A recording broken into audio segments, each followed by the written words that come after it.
Hello, friends. So, welcome back to your own channel that is We Are in Techno World. So, in this lecture, I'm going to tell you about DNS server configuration. So, step by step, I'll tell you that how to configure the DNS server. So, for that purpose, first of all, I'll tell you that why do we use DNS? So, the very first thing, for which we use a DNS server is let us suppose for each and every domain name we have a dedicated IP address.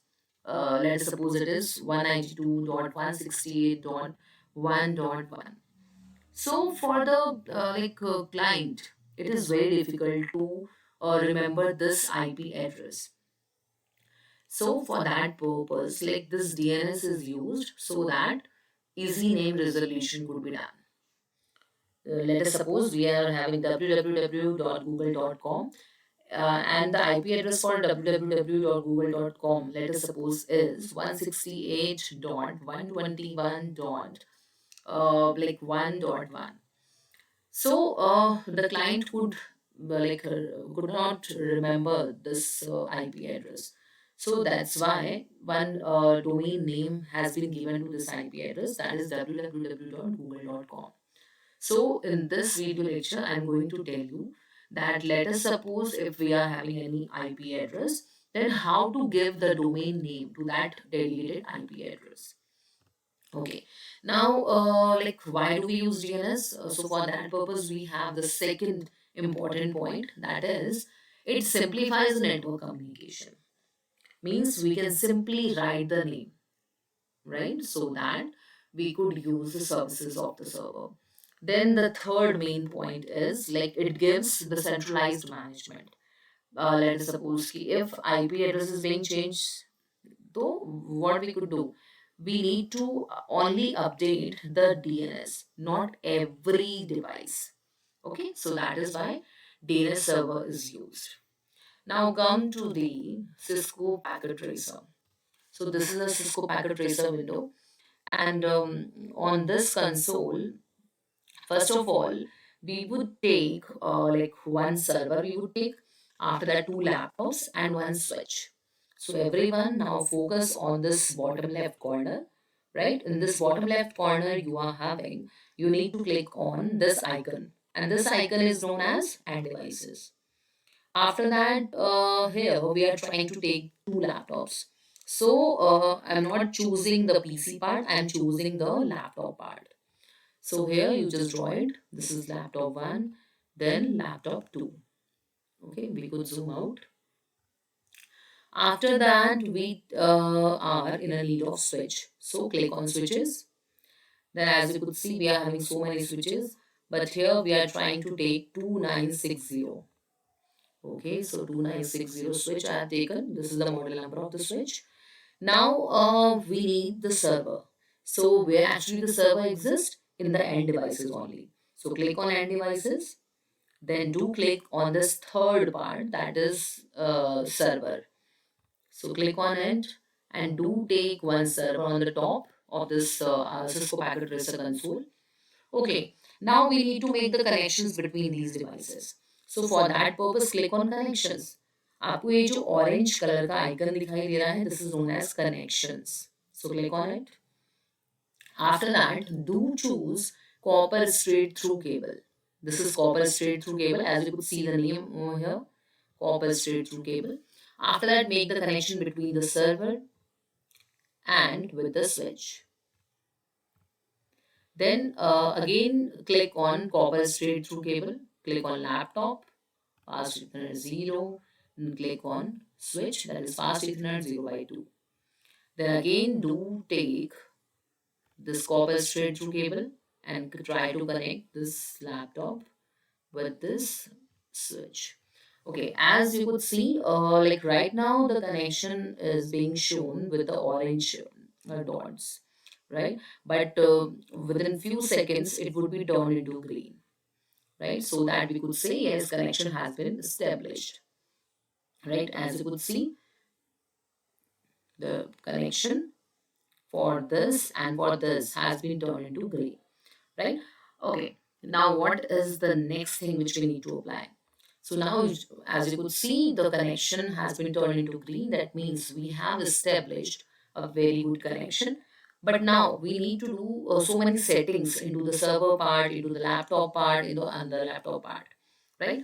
तो चलिए हमारा जो पहला step होगा setting का, that would be click on server first. ठीक है, सबसे पहले हम क्या करेंगे, सर्वर के ऊपर क्या करेंगे, अपना कॉन्फ़िगरेशन करेंगे।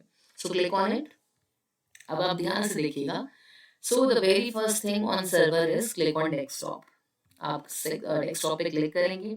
After that click on IP configuration. देखिएगा ये आईपी कॉन्फ़िगरेशन पार्ट है। आपने जैसे ही इस पे क्लिक किया, after that we would give the IP address to it.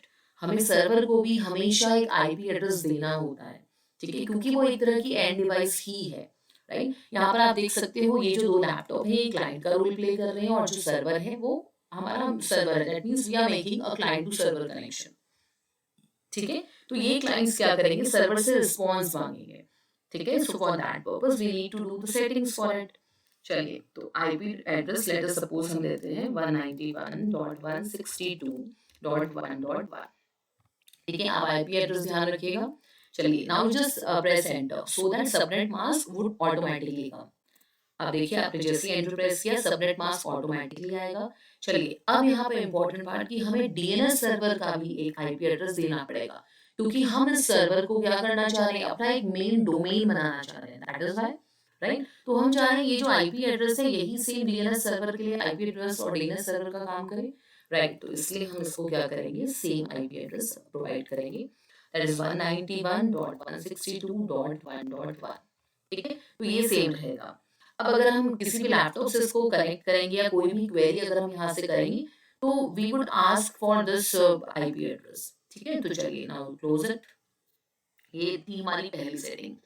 Now the next setting. अब हमारी नेक्स्ट सेटिंग रहेगी क्लिक क्लिक ऑन सर्विसेज, ठीक है। ध्यान से आप लिखिएगा।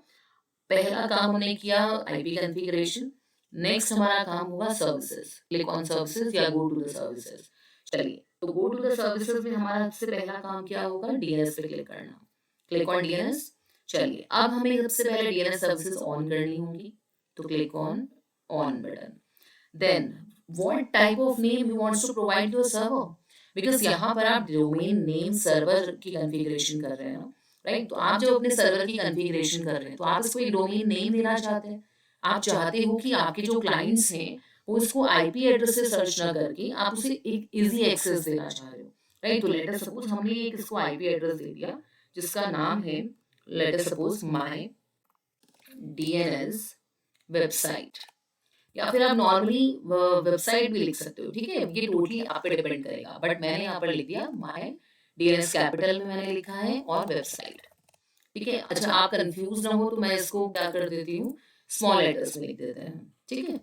बिकॉज कुछ स्टूडेंट्स ऐसे भी होंगे, कुछ यूजर्स ऐसे भी होंगे जो कैपिटल में लिखना भूल जाएंगे, तो उससे क्या होगा, एरर आ सकती है, राइट। तो माय डीएनएस सर्वर हमने यहाँ पर लिखा, माय डीएनएस वेबसाइट, ठीक है। पहला काम ये। अच्छा, अब कौन से एड्रेस पे ये नाम लिखा हुआ आना चाहिए, मतलब किस सर्वर से रिस्पॉन्स आएगा, तो इसलिए हमें आईपी एड्रेस देना बहुत ज़रूरी है। तो हमारे जो डोमेन नेम का सर्वर का जो आईपी एड्रेस है, दैट इज 191.162.1.1, ठीक है। ये आप ध्यान से देने वाले हैं। And after that click on add, ठीक है। तो ये हमने एक क्या किया है, एक डीएनएस सर्वर को, लाइक जो हमारा आईपी एड्रेस था, इस आईपी एड्रेस को हमने एक नाम दे दिया, that is my DNS website, so that the clients could access it easily, ठीक है। चलिए, अब आप क्या कीजिए, like click on this HTTP. DNS का काम हमारा हो चुका है। Now click on this HTTP, ठीक है। अब हम इस एचटीटीपी पे आके क्या करेंगे, लाइक कुछ चेंजेस करेंगे index dot H T M L में, कि जब भी यूजर हमारी वेबसाइट को क्लिक करे, राइट, तो we would click on edit. अब देखिए, H T M L tag के अंदर जो भी हमारा कंटेंट होता है वो ही हमें डिस्प्ले होता है, राइट। तो लेट अस सपोज मैं यहाँ पर लिख रही हूँ कि like this is like you could say this is my web page, this is my web page, right? And even though you could add one more line, hello, Cisco, hello Cisco packet tracer, and after that this is my web page. ठीक है, तो ये content आपका show होगा screen पे जब भी आप इस सर्वर से रिस्पॉन्स लेना चाहेंगे, राइट। तो चलिए अब click on save, save button पे जरूर क्लिक करेंगे। Then like this is already a file with the same name, तो यू वांट्स टू ओवरराइट, तो yes we wants to overwrite. तो दो पार्ट हमने यहाँ पर क्या किए हैं, कॉन्फ़िगर किए हैं। पहला है DNS, then the second one is HTTP. तो जरूर ध्यान से आप ये काम कीजिएगा। चलिए, now come to the like laptop number 0। ठीक है, लैपटॉप 0 यानी कि फर्स्ट पीसी, फर्स्ट लैपटॉप। अब इसमें हमें क्या करना होगा, पहला पार्ट हमारा होगा go to the desktop and click on IP configuration, provide the IP address. क्योंकि देखिए जो भी एंड डिवाइसेस हैं ऑब्वियसली हमें उनको आईपी एड्रेस जरूर देना होता है। तो अगर आपने फर्स्ट को आईपी एड्रेस दिया है दैट इज 191.162.1.1, तो यहाँ पर हम इसको आईपी एड्रेस देते हैं 1.2। ठीक है, कोई प्रॉब्लम नहीं है, एंटर प्रेस कीजिए। अच्छा, अब हम इसके थ्रू इसको कनेक्ट किससे करना चाह रहे हैं, डीएनएस सर्वर से ना। तो डीएनएस सर्वर का नाम दीजिए। तो डीएनएस सर्वर का जो हमारा आईपी एड्रेस था दैट वाज 191.162.1.1। अगर आपको याद होगा तो हमने यहाँ पर आईपी एड्रेस क्या दिया था, 191.162.1.1, राइट। तो इसीलिए हमने क्या किया है, इसको कनेक्ट कर दिया है with the same domain name server. चलिए, अब हमें क्या करना होगा, अब हम यहाँ पर देखेंगे कि लाइक वेब ब्राउजर हमारा एक्सेसिबल है या नहीं, राइट। तो फॉर दैट पर्पस अब हम टेस्टिंग हमारी सक्सेसफुल हुई है या नहीं वो हम चेक कर लेते हैं। तो click on the web browser.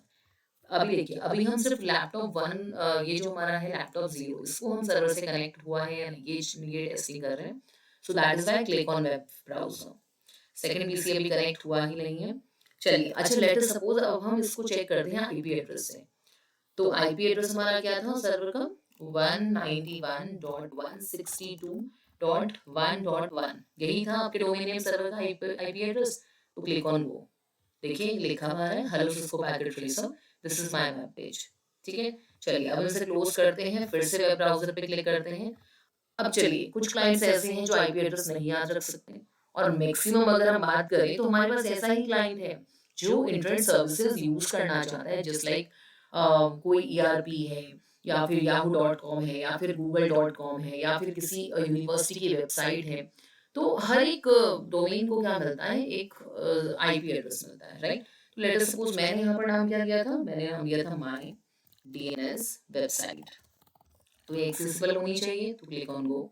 Yes, आप देखिए अब ये आपने जो डीएनएस इसको दिया था उसके थ्रू भी हम क्या कर पा रहे हैं, इसको एक्सेस कर पा रहे हैं, राइट। चलिए अब हम क्या करते हैं, हम दूसरे पीसी को भी कनेक्ट कर लेते हैं। तो click on and go to the desktop, IP configuration. अब चलिए इसको थर्ड आईपी एड्रेस दीजिए 191.162.1.3। ठीक है, अब हम इसको कनेक्ट करना चाह रहे हैं, हमारे जो फर्स्ट डीएनएस सर्वर था उसी से हम कनेक्ट करना चाह रहे हैं। तो 1.1 ये हमारा आईपी एड्रेस रहेगा डीएनएस सर्वर का। Close it. ठीक है, तो यानी कि ये कनेक्ट हो चुका है हमारे डीएनएस सर्वर से। चलिए लेट अस सपोज अब मुझे यहाँ पर चेक करना है कि लाइक मेरा जो कमांड प्रॉम्प्ट से मैं इसको पिंग कर पा रही हूँ या नहीं। तो चलिए पिंग करके देखते हैं। पिंग, मैं लेट अस सपोज इसको चेक कर लेती हूँ कि मेरा जो लैपटॉप नंबर 0 है वो इससे कनेक्टेड है या नहीं।